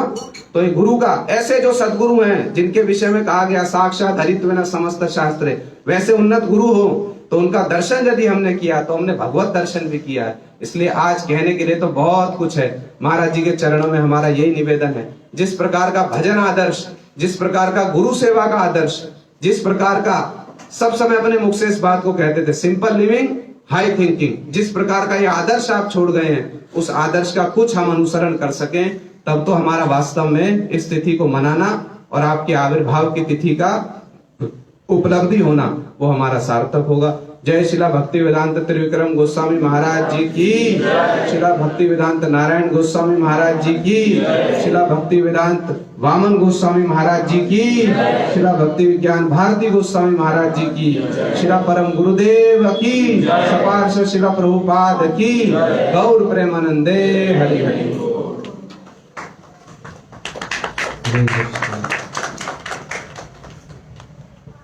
अभी 11 तारीख को गुरु जी की आविर्भाव तिथि बड़ी विशेष आप सबको सूचना मिली गई होगी, फिर भी अनाउंस कर देते हैं। सुबह क्योंकि गुरु जी की तिथि है, आविर्भाव तिथि, जन्म तिथि बोलो, सुबह 8:30 बजे हम लोग यहाँ कीर्तन में बैठ जाएंगे। हाँ, जो लोग कीर्तन का आनंद लेना चाहते हैं, आनंद समझते हैं, महाराज जी बोलते थे ना, उसकी लय और उसमें नहीं जाना, उसके अर्थों में जाना। जो लोग कीर्तन में उसका स्वादन, उसकी प्राप्ति करना चाहते हैं, 8:30 बजे आ जाएंगे। गुरुदेव की कथा होगी और ठाकुर जी की आरती, गुरुदेव की पुष्पांजलि इत्यादि होगी, प्रसाद होगा। क्योंकि संध्या के समय में फिर जनकपुरी में भी कार्यक्रम है, वहां पर भी जाना है, इसलिए हम जल्दी से आरंभ करेंगे। मैं तो 8:30 थोड़ा लेट कह दिया, 8 बजे ही सही है, क्योंकि फिर वो भजन जो गुरुदेव के सबसे प्रिय भजन थे वो फिर सब पूर्ण हो नहीं पाएंगे। इसलिए 8 बजे हम लोग कीर्तन में बैठ जाएंगे। और कोई मंगल आरती में आना चाहे तो स्वागत है। कितने बजे? 5:30 बजे, 5:15 बजे। ये होगा 11 तारीख का। फिर 19 तारीख का भी बतला दूं। 19 तारीख को सेक्टर 21D पुलिस स्टेशन, ये तो सबको याद रहेगा और कुछ नहीं समझना। 21D का पुलिस स्टेशन, किसी से भी पूछ लोगे, पुलिस वाले से पूछ लोगे, वो बता देगा। वहां पर आ जाना। बिल्कुल पुलिस स्टेशन की दीवार के साथ हमारा वो जो स्थान जो हमको प्राप्त हुआ है भगवान की कृपा से, श्री राधा माधव जी अनेक सेक्टरों में भ्रमण करते करते अभी 21D में स्थान उन्होंने चयन कर लिया। तो ये भूमि पूजन का अवसर तो है, परंतु अगर जिसको जानना है तो बतला दो। जैसे अभी कल विकासपुरी में कथा हुई सेंटेनियल का, जनकपुरी में हो रहा है, 14 तारीख को नोएडा में होगा। उसी श्रृंखला में 19 तारीख को गुरु जी का जो सेंटेनियल, जो शताब्दी, ये मनाने के उपलक्ष्य में भूमि पूजन किया जा रहा है, ना कि भूमि पूजन के उपलक्ष्य में गुरु जी का सेंटेनियल मनाया जा रहा है। ये थोड़ा सा समझने का प्रयास करें। गुरु जी का सेंटेनियल है इसलिए भूमि पूजन का आयोजन रखा है, ना कि भूमि पूजन है इसलिए गुरुदेव का, इसमें बहुत अंतर है इन दोनों बातों में, तो भ्रमित मत होना। तो फरीदाबाद में हम वो करेंगे 11 तारीख को। विश्व के जितने भी गुरु जी के छोटे बड़े घर में जैसे भी जितने बड़े सेंटर हैं, सभी स्थान पर ही उनका गुणगान पुष्पांजलि इत्यादि होगा। इसी श्रृंखला में हम लोग यहाँ पर ये श्री राधा माधव गौड़िया मठ गुरु जी ने अप्रैल 2008 में, मेरे को गोकुल चंद प्रभु ने बतलाया, अप्रैल 2008 में इसका स्थापन हुआ था गुरु जी की अनुमति से, उनके सैंक्शन से ही। तो इसलिए देखो उन्हीं की इच्छा थी, गुरु जी ने बात बोली भी थी। मैं, हमारे गोगे जी, बंसल जी, मैं इन लोगों को लेकर गुरु जी को उनके दर्शन के लिए जन्मपुरी मठ में गया था। अब 2010 की बात है या 2009 की बात, 2009 की बात है, 10 में तो नहीं। लेकर गया था और मैंने कहा था गुरु जी ये फरीदाबाद के भक्त लोग हैं, ये चाहते हैं कि हम सहायता करेंगे, सेंटर चलता रहे। तो गुरु जी ने कहा यदि आप लोग कर सकते हैं तो उसमें क्या परेशानी है, करो, अच्छे से चलाओ। तो इन दोनों को भी आशीर्वाद मिला और गुरु जी का सैंक्शन भी हो गया। लेकिन वो साधन तो करना पड़ता है, कितना परिश्रम किया, इधर उधर घूमे, कितनी जगह पर शिफ्ट हुए, सब कुछ किया। तब अब ये गवर्नमेंट से अप्लाई किया था, बहुत सारी सोसाइटियों ने अप्लाई किया, हमको प्राप्त हुआ। इसलिए एक भूमि पूजन, और उसमें भी मैं और एक बात बतला दूं कि गवर्नमेंट की कुछ रेगुलेशन है, ये कोई प्राइवेट लैंड नहीं है कि आप 20-30 साल कुछ भी बनाओगे तो सरकार कुछ नहीं कहेगी। उन्होंने इसी कंडीशन पर दिया था कि यदि आप इसमें कंस्ट्रक्शन नहीं दिखाएंगे तो हम या तो पेनल्टी डालेंगे जो कि 3 गुना 4 गुना अधिक होती है, या फिर हम ये जमीन वापस भी ले सकते हैं, एक्शन हो जाएगा। ठीक है। और पिछले साल वो कोरोना कोविड हो गया, कुछ नहीं हो पाया।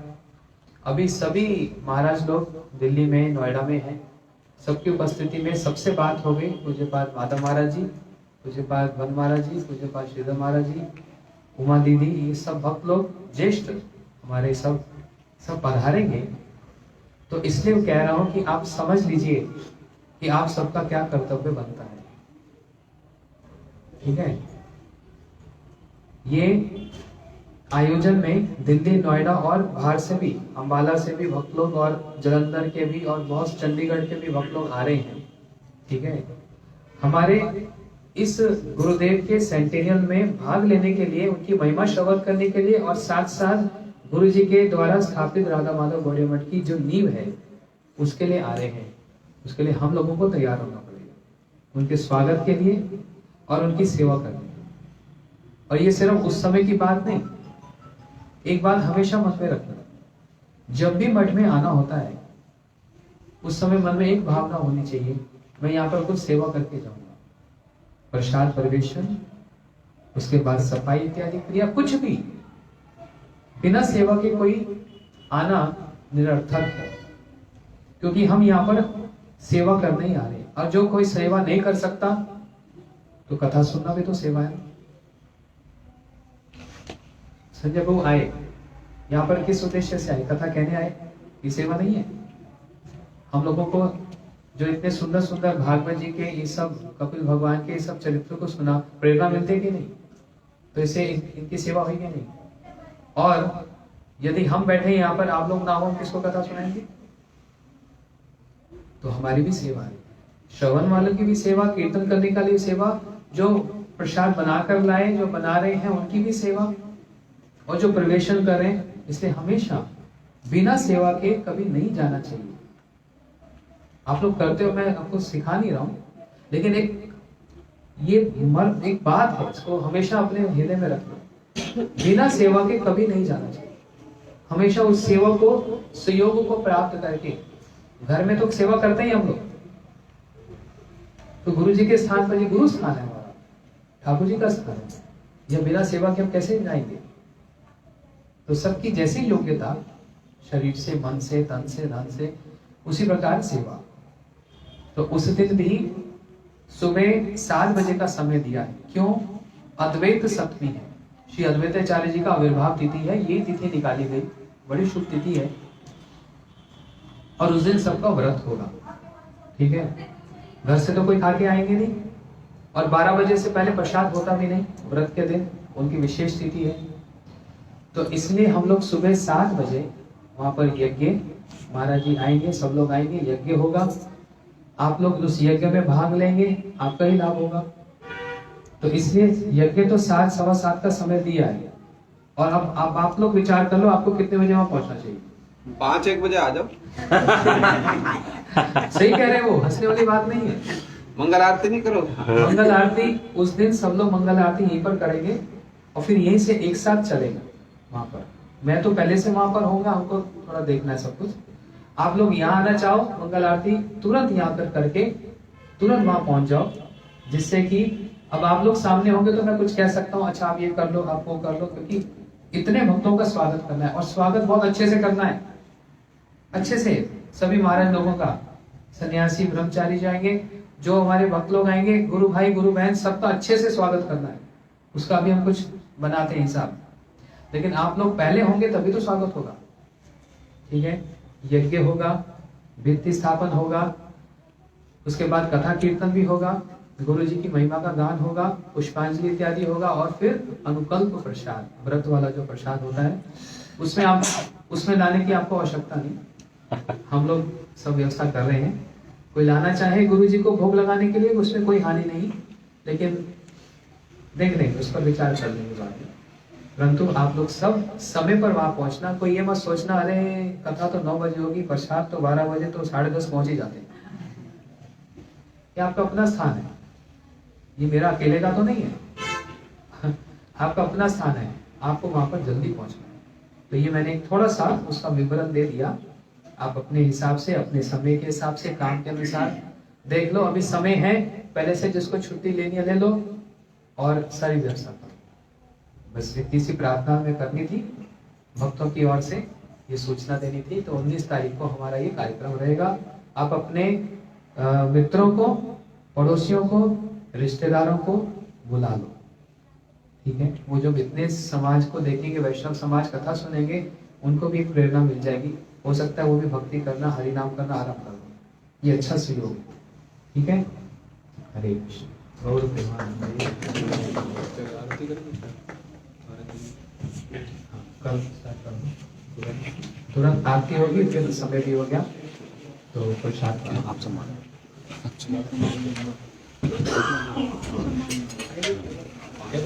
बड़ा नहीं गिर जाता,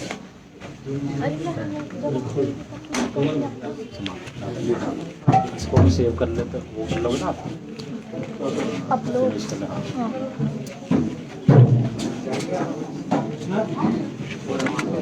स्टैंड लगाओ ना, स्टैंड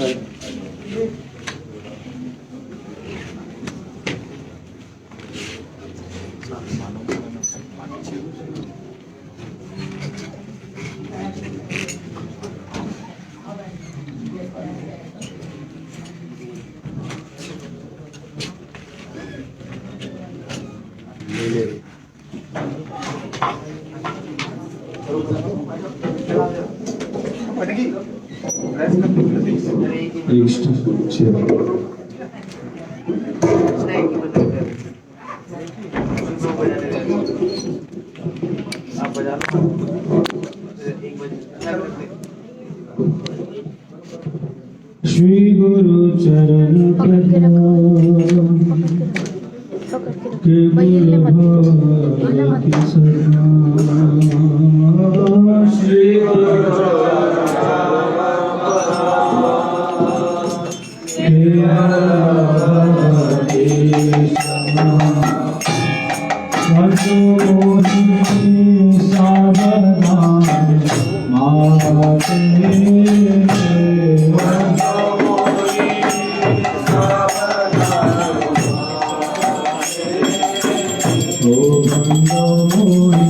Oh,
Hare